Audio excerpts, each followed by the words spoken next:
નમસ્કાર મિત્રો, દેશ અને દુનિયાના તાજા અને અતિ મહત્વના સમાચારોમાં તમારું હાર્દિક સ્વાગત છે। શરૂઆત કરીએ આજના મુખ્ય સમાચારોમાં। બેંગલુરુમાં ઇસરો દ્વારા નવો કૃષિ ઉપગ્રહ સફળતાપૂર્વક લોન્ચ કરાયો, ખેડૂતોને મળશે મદદ। દિલ્હી કેન્દ્ર સરકારે પીએમ આયુષ્માન કાર્ડ 2025 માટે નવી ગાઈડલાઇન્સ જારી કરી।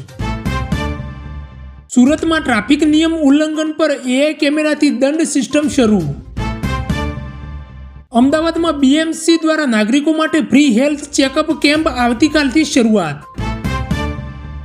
ગાંધીનગરમાં નવો digital ration card portal launch, સરળ અને ઝડપી સેવા શરૂઆત। ભાવનગરમાં શહેરી હવા ગુણવત્તા રિપોર્ટમાં સુધારો, પ્રદૂષણમાં 12% ઘટાડો।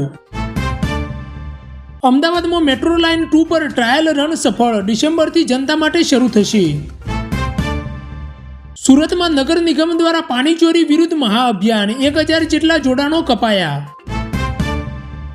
અમદાવાદ યુનિવર્સિટીમાં વિજ્ઞાન વિભાગે ક્વોન્ટમ ટેકનોલોજી પર નવી લેબ શરૂ કરી।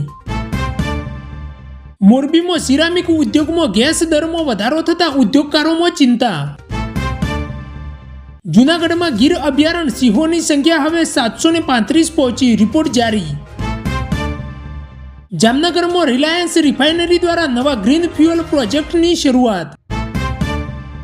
પ્રવાસન મંત્રાલયે ધાર્મિક ટુરિઝમ સર્કિટ પ્રોજેક્ટને મંજૂરી આપી। ગાંધીનગરમાં રાજ્ય બજેટની તૈયારી શરૂ, શિક્ષણ અને હેલ્થ પર ખાસ જોર। કોરોના બુસ્ટર ડોઝ કેમ્પની ફરી શરૂઆત, 65,000 જેટલા લોકોને લાભ મળશે। વરસાદના કારણે નર્મદા નદીના જળસ્તરમાં વધારો, લોકોની ચેતવણી, ડેમના ગેટ ખોલાવાયા।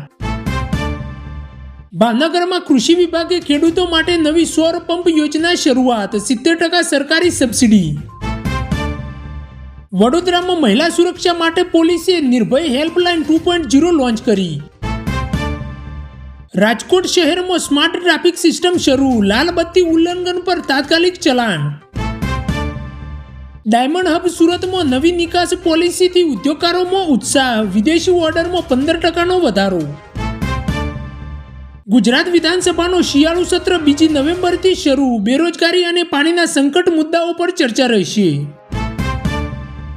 રાજ્ય સરકારે નવો મકાન સહાય યોજના 2025 શરૂ કરી, શહેરી ગરીબોને રૂપિયા 3 લાખ સુધીની સહાય મળશે।